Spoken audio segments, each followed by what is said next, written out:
So give us 6 months. No, actually give us 1 month. Wait, no, let me think back here. Give us 10 days. Wait, no, that's too long. So give us 12 hours and you will start to already see the preliminary effects of our policy. So NATO, CCD, COE, hear us out here. So at this very moment, we're living in an age of digital democracy. The question today here is that in what ways can we provide amicable solutions which would produce tangible results in less than a year, is cost effective, replicable, scales well, and safeguard the privacy of citizens when campaigning against disinformation.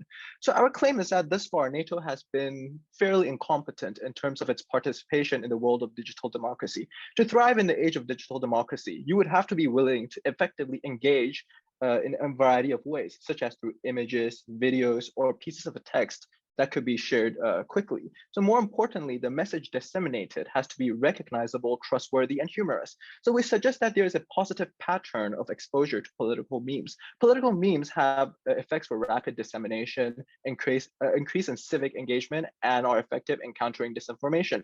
So what are the results? The results of our model is that it aims to facilitate an environment which would engender digital democracy. It is a policy which would produce immediate effects, but could also build a robust environment combating disinformation in the long run. So how do we plan to achieve this? So we plan to achieve this goal by emphasizing the element of co-creation as opposed to just media literacy. So hence, we introduced the policy of media environment mediation and empowerment system, acronym MEMES.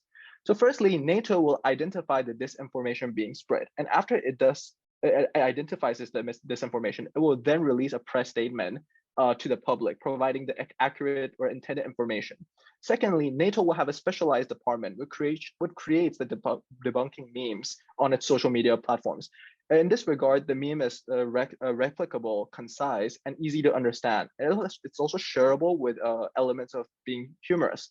So and moreover, NATO must have the capacity to respond to these unsubstantiated claims within 2 hours.